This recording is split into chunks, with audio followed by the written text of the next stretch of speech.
Good morning, world. Today it's my 19th day of climate fast beginning now. Last night it was less cold because the skies were cloudy. It was -3, and together with me there were some 200 people sleeping out in the open for the safeguard of the sensitive, fragile ecology of the mountains in Ladakh, the glaciers, the unique indigenous tribal cultures. And I'm feeling a little better now after 2 days of low energy, so I'll share some ideas with you. We have done so much damage to nature in the name of development and growth. Our current concept of growth and development is so anthropocentric, so human obsessed, that we have decimated everything else, all living beings, all non living beings that share this planet with Earth. So, let me share a crazy idea. How about having nature representatives in our parliaments that can advocate for nature? The idea may shock you, but let me put it this way.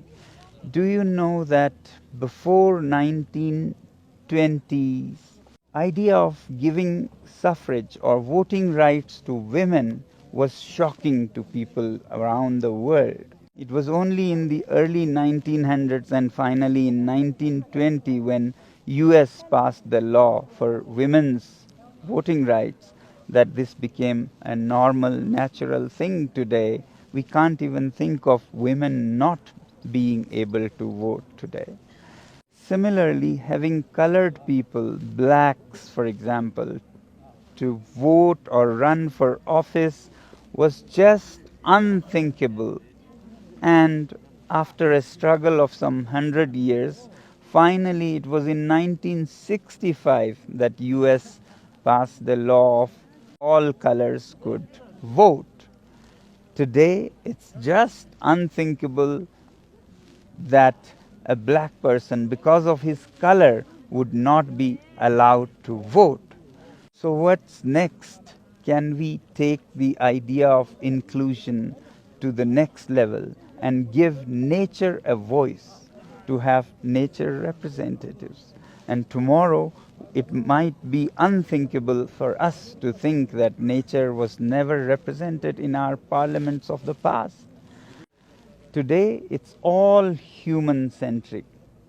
For example, Delhi, with an area of 1,500 square kilometers, has 7 MPs, and Ladakh, with 60,000 square kilometers, has only 1 MP, because Delhi has 20 to 30 million people and Ladakh has only 300,000 people.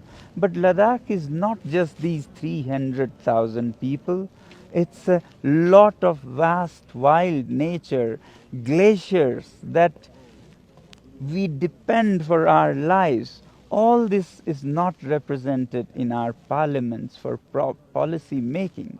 So, how about giving such representation based on the area and sensitivity of nature and not just human population alone?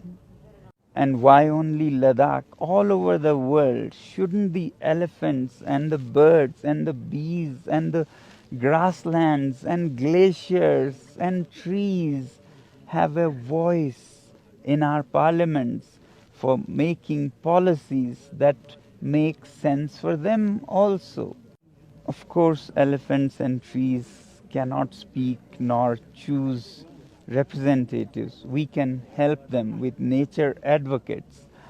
Mechanisms could be worked out on electing them, but the idea is giving them voice, and true inclusion and actually true democracy will be when they also get included.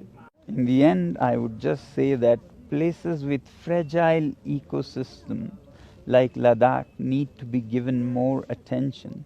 Today, not to speak of giving voting rights to nature, Even the people, the indigenous tribal people, have no voting rights.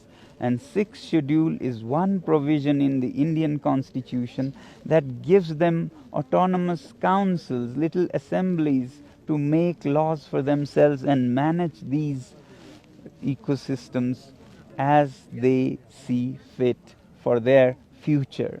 And that's why people are demanding sixth schedule for Ladakh and democracy restoration for Ladakh, as was promised by the current government in India 2 times in 2 elections. And we still hope that our leaders will stand by their words and keep their promises. Thank you very much and have a great day, Jule and Jai Hind.